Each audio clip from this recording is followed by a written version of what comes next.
হরে কৃষ্ণ বন্ধুরা, রাধে রাধে। জন্মাষ্টমী ঠিক দুদিন আগে আমি সিংহাসন পরিষ্কার করার একটা নতুন ভিডিও নিয়ে এসেছি। তো এখানে আমি যে ছোট ছোট জিনিসগুলো আছে সেগুলো এদিক ওদিক হওয়ার আগে আমি এই ঝুড়িতে একসঙ্গে রেখে দিচ্ছি। তারপর সমস্ত ঠাকুরদের এক জায়গায় সরিয়ে রাখছি, কেননা এটা পরিষ্কার ঠাকুরগুলো সরাতে হবে, তারপর পরিষ্কার করতে হবে।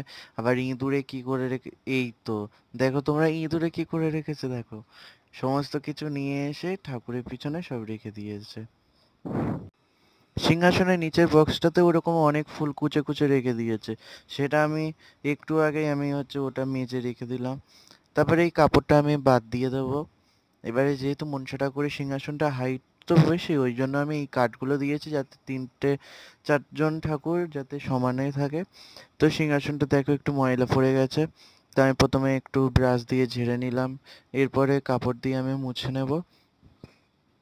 আর এই সিংহাসনটা নতুন রং করা, তাও এরকমই পুরানো হলো কি করে বুঝতে পারছি না। তো দেখি কদিন পরে রং করে নেব। আর এখন এটা মুছলে দেখি পরিষ্কার হয় কি না। এই ১ বছর হয়নি আমি রং করেছি, তাতেই এরকমই ধুলো। আসলে এগুলো সবসময় তো পরিষ্কার করা হয় না, সেই বছরে একবার যখন পুজো হয় তখন। তারপর আমি ভিজে ন্যাকড়া দিয়ে এই দেখো একটু চকচক করছে, তার মানে ওইগুলো সবই ধুলোর জন্য এইগুলো হয়েছে।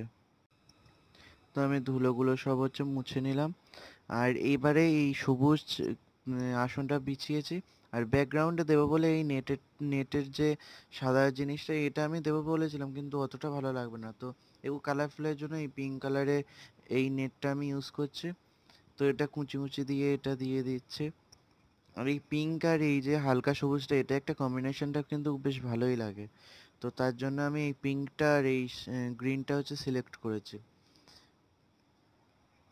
যেহেতু আগের বছর পিঙ্ক ছিল, সেই জন্য আমি এবছর আর পিঙ্ক নিইনি। আর এদিকটা দেখো একটু ছোট বড় হয়ে গেছে, কেননা আমি এই একা হাতে কেটেছি তো, আর অতটা মানে বুঝতে পারিনি।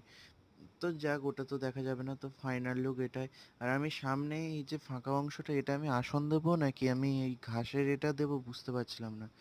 তো দেখলাম ফাঁকাই বেশ ভালোই লাগছে, তো ওই জন্য আমি ওটাকে সরিয়ে নিলাম। তো দেখো ফাইনাল লুকটা কেমন।